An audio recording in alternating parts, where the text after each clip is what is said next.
Abre a tua Bíblia no livro do profeta Abacuque. Livro do profeta Abacuque, 3º capítulo.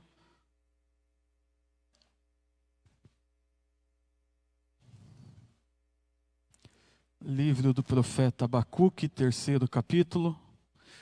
São 19 versos. Diz assim o profeta: oração do profeta Abacuque sob forma de canto. Tenho ouvido, ó Senhor, as tuas declarações e me sinto alarmado. Aviva a tua obra, ó Senhor, no decorrer dos anos. E no decurso dos anos, faze-a conhecida. Na tua ira, lembra-te da misericórdia. Deus vem de Temã e do monte Parã vem o santo. A sua glória cobre os céus e a terra se enche do seu louvor. O seu resplendor é como a luz, raios brilham da sua mão, e ali está velado o seu poder. Adiante dele vai a peste, a pestilência segue os seus passos. Ele para e faz tremer a terra, olha e sacode as nações, esmigalham-se os montes primitivos, os outeiros eternos se abatem, os caminhos de Deus são eternos. Vejo as tendas de Cusã, e em aflição os acampamentos da terra de Midian tremem. Acaso é contra os rios, Senhor, que estás irado? É contra os ribeiros a tua ira, ou contra o mar o teu furor? Já que andas montado nos teus cavalos, nos teus carros de vitória, tiras o descoberto o teu arco, e farta esta tua aljava de flechas, tu fendes a terra com rios. Os montes te veem e se contorcem. Passam torrentes de água, as profundezas do mar fazem ouvir a sua voz e levantam bem alto as suas mãos. O sol e a lua param nas suas moradas, ao resplandecer a luz das tuas flechas sibilantes, ao fulgor do relâmpago da tua lança. Na tua indignação marchas pela terra, na tua ira calça aos pés as nações. Tu sais para o salvamento do teu povo, para salvar o teu ungido, feres o telhado da casa do perverso e lhes descobre de todo fundamento. Transpassas a cabeça dos guerreiros do inimigo, com as suas próprias lanças, as quais como tempestade avançam para me destruir. Regozijam-se como se estivessem para devorar o pobre às ocultas. Marchas com os teus cavalos pelo mar, pela massa de grandes águas. Ouviu, e o meu íntimo se comoveu, e a sua voz tremeram os meus lábios, entrou a podridão nos meus ossos, e os joelhos me vacilaram, pois em silêncio devo esperar o dia da angústia que virá contra o povo que nos acomete, ainda que a figueira não floresça, nem haja fruto na vide, o produto da oliveira minta, e os campos não produzam mantimento, as ovelhas sejam arrebatadas do aprisco, e nos currais não haja gado. Todavia eu me alegro no Senhor, exulto no Deus da minha salvação. O Senhor Deus é a minha fortaleza, e faz os meus pés como os da corça, e me faz andar altaneiramente ao mestre de canto para instrumentos de cordas. Pai, a tua palavra foi lida, e eu sou tão pequeno diante de toda a tua grandiosidade. Eu quero te pedir, Senhor, que o Senhor não me deixe falar apenas de conhecimentos pré-adquiridos, mas que os meus lábios, que a minha mente, seja conduzida pelo Teu Espírito nessa manhã, Pai. Cuida da gente, fala com a gente, é que eu te peço, em nome de Jesus. Amém. Amém. Queridos, nessa manhã eu quero terminar as exposições no livro do profeta Abacuque, e quero falar a respeito de atitudes de um servo preocupado com seus irmãos. Dentro da sociedade que a gente vive hoje, infelizmente, o egoísmo tem sido uma das marcas dessa sociedade onde nós estamos inseridos. Como nós nos tornamos egoístas? Nós queremos saber somente da gente, não estamos preocupados com os outros. Esses dias atrás, algumas semanas atrás, eu vi duas notícias que me chamaram muito a atenção. A primeira notícia que eu vi foi de um casal aqui da nossa cidade que saiu no jornal. E esse casal andava mais de 1 hora para chegar no entroncamento ali da Visconde com a Rua 14 para vender balas. E a forma de sobrevivência desse casal para alimentar os filhos, pagar o aluguel, era dessa forma, vendendo balas ali naquele entroncamento. Uma outra notícia que me chamou muito a atenção foi de um menino de 12, 13 anos, que foi para um ponto de ônibus perto da casa dele, com uma sacola cheia de brinquedos, e ele queria vender os brinquedos dele para arrecadar dinheiro, e arrecadando dinheiro comprar comida. Porque o pai estava desempregado, a mãe estava desempregada, e eles não tinham o que comer dentro de casa. Nós vivemos dentro dessa sociedade, né? Onde muitas das vezes os nossos vizinhos estão ali ou acolá, mas nós não sabemos o que está acontecendo e como eles estão vivendo.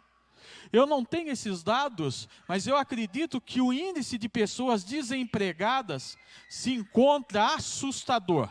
Assustador. O índice de comércios fechando, o índice de fábricas falindo, tá? E muitas das vezes a gente olha e diz assim, não, o meu está entrando, não quero saber dos outros. Eu tenho recurso em casa, eu não quero saber dos outros. A gente tem acompanhado no nosso jornal estabelecimentos de muitos e muitos anos aqui na nossa cidade, abaixando as portas, fechando as portas. Durante algumas semanas, eu falei a respeito do distanciamento do reino de Judá de Deus. E como consequência desse distanciamento, Deus haveria de colocar a mão sobre o reino de Judá, tá? E Deus haveria de mandar o império caldeu ou o império babilônio para ser usado como instrumento ali, para que Deus disciplinasse o povo dele.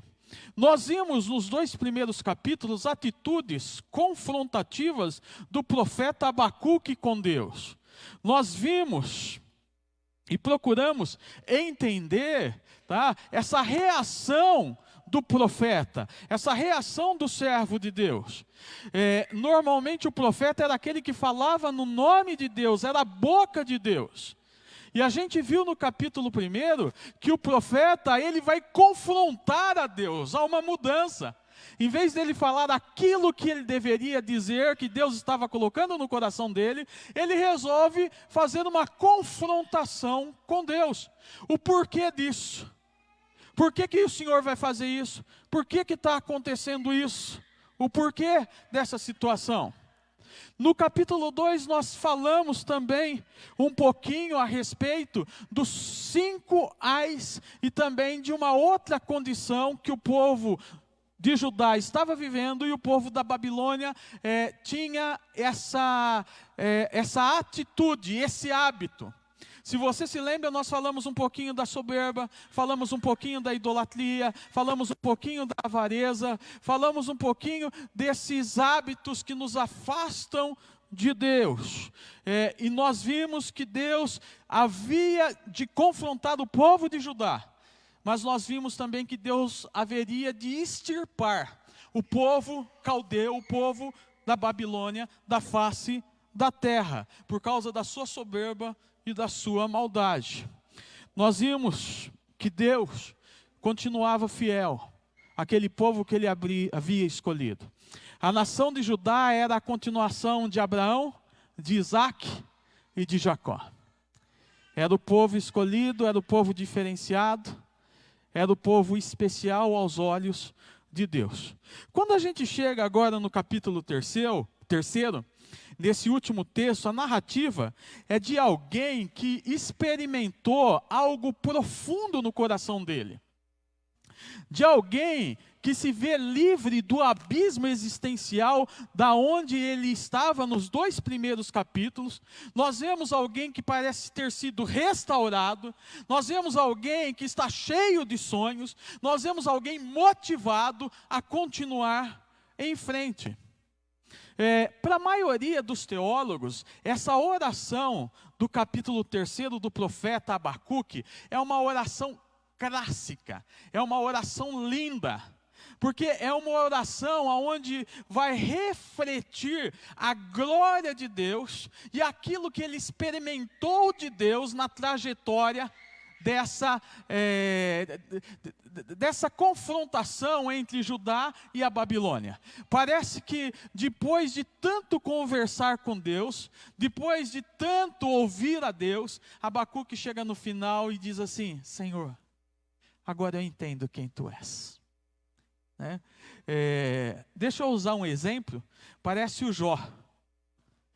Em 42 capítulos a gente vê o sofrimento de Jó, e quando chega no capítulo 42, Jó diz assim: antes eu te conhecia só de ouvir, mas agora os meus olhos te veem. A ideia de Abacuque é essa, tá? Que Abacuque experimentou algo de Deus, algo diferenciado de Deus na vida dele. O reverendo Hernandes, citando esse texto e comentando, ele diz que o profeta escuta sobre a disciplina de Deus, acerca do juízo de Deus sobre a Babilônia, e isso o deixa alarmado. A palavra de Deus trouxe impacto ao coração de Abacuque. Ele ficou alarmado ao perceber que o Deus Santo e Soberano não deixaria de julgar o pecado, seja na vida do seu povo, seja na vida daqueles que se prostram diante dos ídolos. A revelação de Deus transformou Abacuque de questionador no Abacuque adorador. Tirou o Abacuque do vale do medo e trouxe para a montanha da fé. Olha que coisa linda.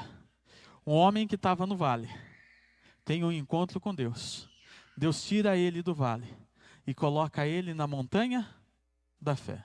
Baseado nisso, tá? Eu quero mostrar para você nesse texto 3 atitudes de um servo preocupado com os seus irmãos. A primeira atitude é uma atitude pessoal de Abacuque. As outras 2 atitudes são atitudes direcionadas para com a nação de Judá.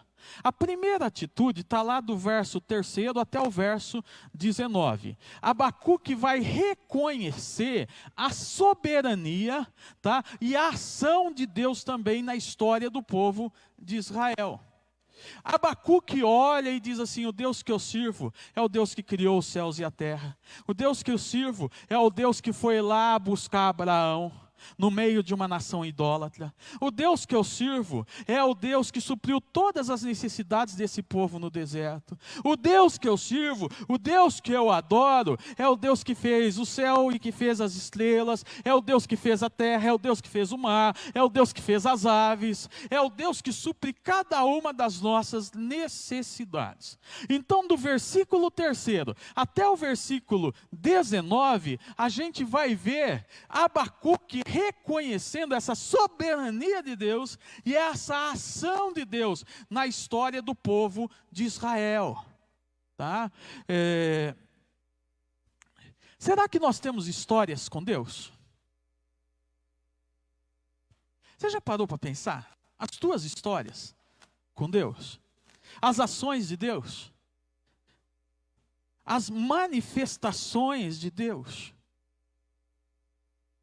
Na tua casa, na tua família. A ideia que o texto está trabalhando é isso. Essa ideia, tá? Que Abacuque está exteriorizando de reconhecimento de quem ele serve, de quem ele adora, de quem é o Senhor da vida dele. A gente precisa, de vez em quando, fazer uma introspectiva dentro da gente. Você já viu como a gente reclama das coisas? Né? Esses dias atrás, eu fui no médico e eu venho sofrendo há vários meses com uma dor no ombro que tem me irritado tremendamente, há vários meses já. E daí eu fui lá para fazer um ultrassom né? Fui no médico, ele me mandou fazer alguns exames e eu fui lá para fazer esses exames, né? E eu cheguei, eu tenho tido muita dificuldade de pegar peso com a mão direita, né? E daí eu vinha reclamando. A hora que eu cheguei para fazer o exame, eu acho que o caso mais simples era o meu. Porque eu comecei a olhar para as pessoas que estavam ali esperando, e eu disse assim, rapaz, eu estou inteiro. Mas eu não conseguia olhar além da minha situação, além da minha dor, além do meu problema. E muitas das vezes a gente é assim. A gente não consegue olhar além da gente, a gente se torna egoísta. E a gente não reconhece aquilo que Deus já fez, aquilo que Deus haverá ainda de fazer na nossa casa. Quantas pessoas, como eu disse no começo, não têm comida, não têm renda, não têm nem saúde. Ontem eu estava conversando com uma pessoa, na sexta-feira eu estava conversando com uma pessoa, e a pessoa estava dizendo para mim, pastor, eu estou ajudando uma amiga minha que a mãe morreu. Ela começou a contar a história do falecimento da mãe. Uma adolescente de 15 anos perdeu a mãe. 15 anos. A Arlete estava me falando esses dias atrás a respeito de o pai de um aluno dela. Até vi a foto, cara, 36 anos, veio a óbito. Essas semanas. Quantas pessoas? A Arlete está lá na escola dela com alguns alunos que estão com Covid. A Laura estuda no Quênia, alguns alunos também com Covid, além das familiares. Mas a gente só enxerga aquilo que a gente quer enxergar. Abacuque enxerga e reconhece a soberania de Deus e as ações de Deus na vida do povo de Judá. Há uma segunda coisa que eu quero te deixar nessa manhã, e aí é a atitude de Abacuque. Primeiro ele reconhece, depois ele pede. E ele pede no versículo 2 por avivamento, por renovação. O profeta que tem um encontro com Deus na sua trajetória, agora ele vai pedir para que o povo tenha o mesmo encontro que ele teve. Ele vai pedir que esse povo que está longe de Deus, que esse povo que está distante de Deus, que esse povo que se perdeu na idolatria, que esse povo que se perdeu no meio do caminho com a sua liderança, que esse povo que se perdeu nas coisas que não agradam a Deus, venha a ter esse processo de renovação, esse processo de avivamento. Abacuque não pede mais para Deus mudar os planos.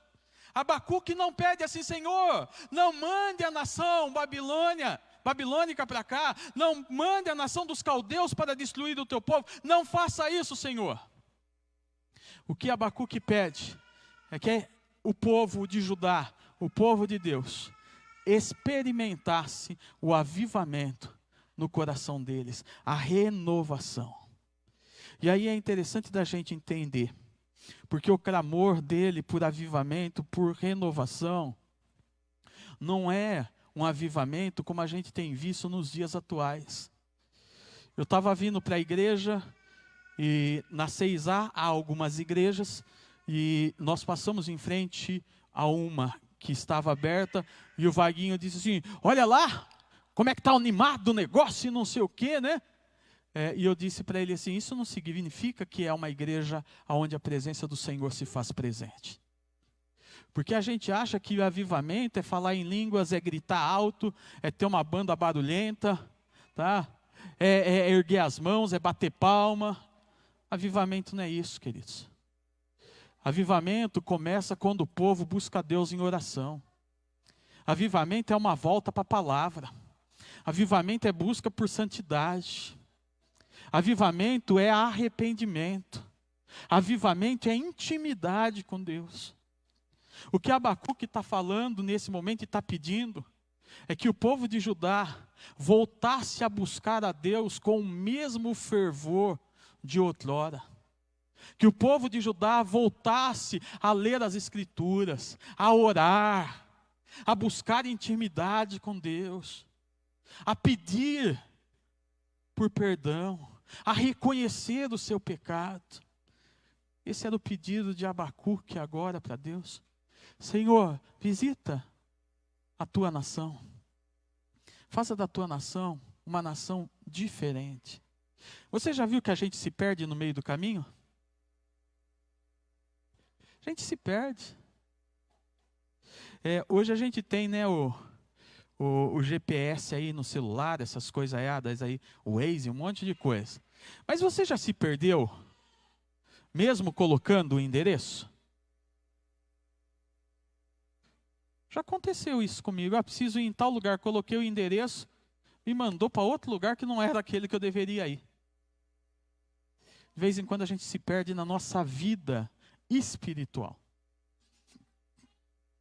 E aquilo que deveria ser o importante, a gente começa a deixar de lado. Abacuque está pedindo por avivamento, por fome da palavra, por uma vida de oração, de santidade, de intimidade com Deus. Ele pede para Deus derramar o avivamento e a renovação sobre o povo de Judá. Mas há um segundo pedido também no verso 2, na última parte final. Abacuque pede também por misericórdia. Que Deus tenha misericórdia do seu povo. Abacuque sabia que Deus é santo e que Deus é justo. Ele sabe que o pecado provoca a ira de Deus. Ele sabe que o pecado merece o juízo de Deus. Ele sabe que Deus não se agrada com o pecado. Contudo, ao mesmo tempo que a gente vê no texto, ele reconhecendo que Deus é misericordioso e capaz de amar esse povo pecador, ele clama por clemência. Ele pede avivamento, mas ele pede que Deus tenha misericórdia desse povo. Ele pede porque ele acredita que o avivamento só virá por misericórdia de Deus. O povo não merecia nada, nada além de juízo.